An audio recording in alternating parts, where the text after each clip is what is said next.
کیا اب میں یہ تصور کروں کہ جو تحریک انصاف کی قیادت ہے یہ حکومت وقت کو بھی بڑا لاؤڈ اینڈ کلیئر میسج دے رہی اور عام آدمی کو بھی کہ اسٹیبلشمنٹ کے ساتھ کوئی گفتگو فیوچر پہ نہیں ہوگی، اگر بات کرنی بھی ہے تو صرف سیاستدانوں سے کرنی ہے؟ نہیں، دیکھیں سیاستدانوں کے ساتھ تو میں ایک بات کروں، میں نے پہلے بھی کہا، خان صاحب نے پہلے کہا تھا ڈائلاگ کرے، پھر دوبارہ محمود خان چکزئی صاحب کے تھرو کہا کہ ڈائلاگ کرے، ابھی بھی ڈائلاگ کا ہم نے کہا، پھر ڈائلاگ کے لیے یہ کہا جی ڈائلاگ ہونے چاہیے، کمیٹی ہم نے پہلے بنائی، پھر ان سے کہا کہ آپ بھی کمیٹی بنائیں تاکہ بیٹھیں، اور ان کی کمیٹی جب بیٹھی اور ان کے سارے اتحادی اس میں شامل تھے، انہوں نے لیت لوال سے کام لے لیا اور شاید انٹرسٹ نہیں تھا ان کا کہ اس کو فردر پروگرس ہو، ادروائز آپ ساتھ ساتھ پروگرس کرتے تو شاید ہالٹ ہونے کا کی نوبت ہی نہ آتی، جیسے بھی ہوتا ہم کچھ اور وہ پہ ہم راستے جدا کرتے تو کرتے، لیکن اس بات پہ نہ ہوتا، آپ ٹیبل پہ تو بیٹھ جاتے، تو یہ خود بھی نہیں بیٹھے۔ بات چیت ہماری جاری رہے گی، جاری تھی، نہیں، ہماری بات چیت ہماری جاری تھی، بات چیت ختم ہو گئی، ہمارا سٹرگل کنٹینیو کرے گا، حکومت نے سنسیریٹی شو نہیں کی فار وٹ ایور ریزن، اور ریزن یہی ہے کہ اگر آپ نہیں ہے آنیسٹلی آپ نہیں بیٹھے ہیں سو آپ کبھی ایسے کمیشن کی بات نہیں کریں گے، تو یہ شاید نیک نیتی سے نہیں بیٹھے۔ لیکن بیرسٹر صاحب آپ تو کہہ رہے ہیں نا کہ انفیکٹ بیک ڈور سے کچھ نہیں ہو رہا، لیکن علیمہ خان صاحبہ خود خان صاحب یہ فرما چکے ہیں کہ ان کو ایک اور ڈیل آفر کی گئی، بنی گالا چلے جائیں، خاموش ہو کے بیٹھ جائیں، نیریٹو میں تبدیلی لے کے آئیں، کچھ انتظار کریں، سب ٹھیک ہو جائے گا۔ تو سر یہ باتیں پھر بے معنی تو نہیں ہے نا، کچھ تو ہے نہیں؟ دیکھو کچھ اگر کچھ ایک بیک اینڈ فورتھ کچھ ایسی چیزیں چلی بھی ہے تو اس کو تو ڈائلاگ آپ نہیں کہہ سکتے۔ خان صاحب نے اگر ذکر کیا تو کوئی ایسی ڈائلاگ تو آپ نہیں کر سکے، لیکن ہمارا پہلے مرتبہ جو ہوا تھا 26 تاریخ سے پہلے ہمارا کنٹیکٹ تو اسٹیبلش ہو گیا تھا ضرور، اور اچھا کنٹیکٹ اسٹیبلش ہو گیا تھا، بٹ ہم نوبت نہیں آئی تھی اور وہ ہم آگے کی طرف نہیں بڑھ سکے، کیونکہ جہاں کچھ لوگ یہ کوشش کرتے ہیں کہ ماحول بہتر ہو، بات چیت ہو اور قوم اور ملک کے لیے بہتر ہو، وہاں شاید کچھ ایسے بھی لوگ ہیں جو یہ کوشش کرتے ہیں کہ بہتر نہ ہو۔ تو لاسٹ ٹائم بھی right at the spur of a moment Khan sahab کی اریسٹ کیا گیا، خان صاحب کو بیل ملی، خان صاحب کو باہر آنا چاہیے تھا، کیونکہ دیکھیں جہاں جہاں بھی ہم جاتے ہیں لوگوں کے ذہن میں صرف ایک سوال ہے، خان صاحب باہر کب آئیں گے، خان صاحب جیل میں کیوں ہے؟ اب باقی سارا کچھ اتارے، اب القادر کی ڈیسیجن دے دے۔ خان صاحب کو اس وقت 5 کیسز میں 48 سال کی سزا سنائی گئی ہے۔ پہلے ہو گیا کیس آپ نے دیا 3 سال، یہاں الیکشن کمیشن نے پٹیشن فائل کی، خان صاحب کو 3 سال سزا ہوئی، پھر سائپر میں ہم نے سزا دی، پھر اس کے بعد تو شیخانہ 1 میں دی، پھر آپ نے عدت والے کیس میں دی، پھر آپ نے القادر والے کیس میں دی۔ اور سزائیں کیسے دیتے ہیں؟ عدت والے کیس میں میکسیمم سزائیں 7 سال، جج 7 سال دیتا ہے۔ الیکشن والے کیس میٹر میں میکسیمم سزا 3 سال، جج 3 سال دیتے ہیں۔ نیب والے کیس میں میکسیمم سزا ہے 14 سال، جج صاحب 14 سال سزا دیتے ہیں، دوسرے میں بھی 14 سال سزا دیتے ہیں۔ جج صاحب سیفر والے کیس میں بھی 10 سال سزا دیتے ہیں، اور 5 دن کے اندر اندر ایک سزا دیتے ہیں، 31 کو دوسری سزا دیتے ہیں، 2 تاریخ کو۔ الیکشن سے 7 دن پہلے بھی سزا دی، الیکشن سے 8 دن پہلے بھی آپ نے سزا دی، عوام کو باور کرانے کے لیے نہ ہی زور بل لوگوں کے دلوں میں۔ سو دس از وے ٹو مچ۔ آپ ایک پولیٹیکل پارٹی کو اتنا آئسولیٹ کرتے ہیں تو اس لیے لوگ تو پوچھیں گے نا کوسچن کہ وہ جیل میں کیوں ہے۔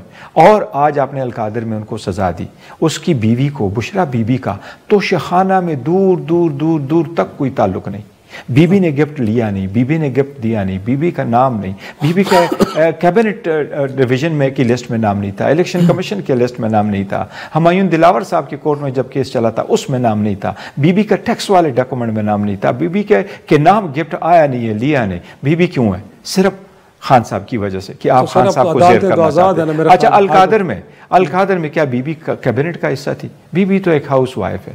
اب بی بی ٹرسٹی جس وقت ٹرسٹی بنی ہے تو اس سے تو ٹرسٹی پہلے اور تھے، بعد میں بی بی ٹرسٹی بنی۔ کیا ٹرسٹی اونر بنتا ہے؟ اب گواہوں کی اسٹیٹمنٹ دیکھیں، سارے گواہوں نے ایڈمٹ کیا ہے۔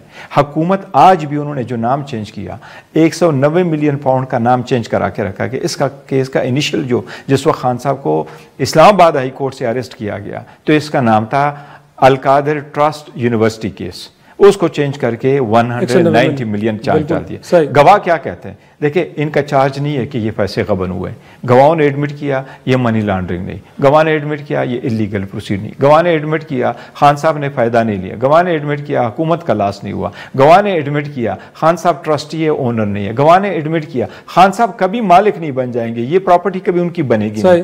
تو پھر اس صورتحال میں کہاں کی کرپشن؟ امید نہیں ہے کہ پھر ہائی کورٹ میں، اب تو خیر بحریہ ٹاؤن کے ملک ریاض کی بھی سٹیٹمنٹ آئی ہے اور وہ کہہ رہے ہیں کہ انہیں وعدہ معاف گواہ بننے کے حوالے سے دباؤ تھا.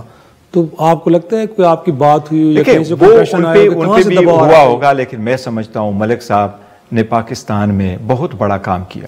اس نے بڑے خیراتی ادارے چلائے ہیں، انہوں نے بہت بہترین کام کیا. اس وقت بھی پورے پاکستان میں اگر لوگوں کو کوئی اچھی ہاؤسنگ سوسائٹی کی اسکیم کسی نے دکھایا ہے، اس بندے نے بڑا کام کیا ہے. اور ہم لوگوں کو یہی دیتے ہیں. یہی تو ریزن ہے ہمارے پاس کوئی انویسٹر آتا ہی نہیں ہے. دیکھو ان کے اپنی جان اور اپنی پراپرٹی اور اپنے بچوں کی عزت کی پڑی ہوتی ہے کہ آپ کس وقت کس گراؤنڈ پہ اس کو اٹھاتے ہیں. تو اس میں لوگ انویسٹ کہاں کریں گے؟ یہ تو سارا کچھ. لیکن ان سب چیزوں کو چھوڑے، وہاں کہاں سے پیسے آئے، کیسے آئے؟ میں آپ کو وہ کہہ رہا ہوں جو عدالت کے ریکارڈ کا حصہ ہے. جی بالکل. کیا گواہ کہہ رہا ہے کہ یہ غبن کے پیسے ہیں؟ نہیں، گواہ نہیں کہہ رہا. کیا سرکار کے چارج میں یہ غبن کے پیسے نہیں؟ تو پھر کنوکشن کس بات کی؟ صرف آپ کہہ رہے ہیں کہ اس نے مس یوز آف اتھارٹی کی. مس یوز آف اتھارٹی کیسے کی؟ وہاں وہ سارے کہہ رہے ہیں کہ 190 ملین پاؤنڈ سپریم کورٹ کے اکاؤنٹ میں آئے. اب ان کے خان کے اکاؤنٹ میں توڑے آئے. صحیح.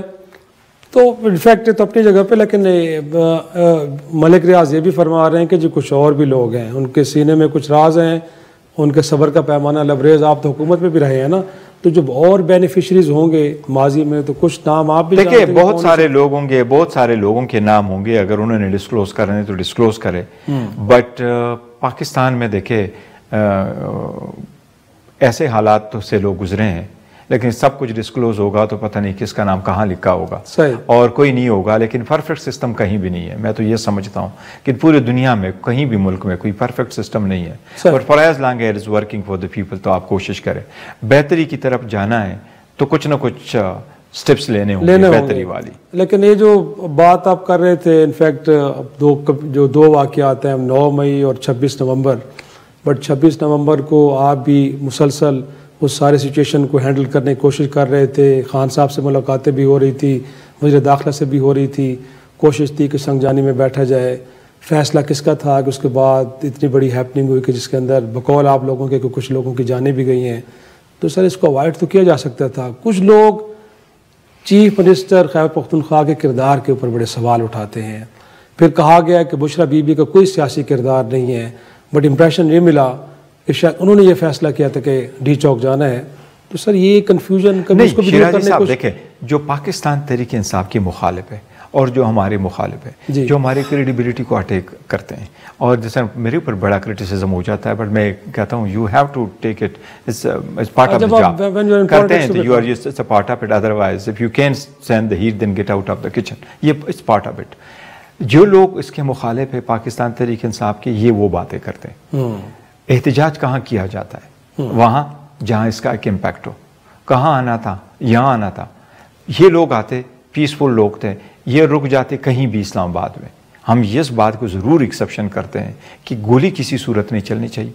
لوگوں پہ اگر آپ چلاتے بھی، میں مثال دیتا ہوں، ابھی لوگ راستے پہ آ رہے ہیں، ابھی بیٹھے بھی نہیں ہیں، آپ نے لوگوں کو بھیجا بھی نہیں، آپ نے ان سے ریکویسٹ بھی نہیں کی واپس ہو جاؤ، آپ نے ان پہ کوئی اور واٹر کینن استعمال نہیں کیا، آپ نے باقی شیلنگ بھی نہیں کی.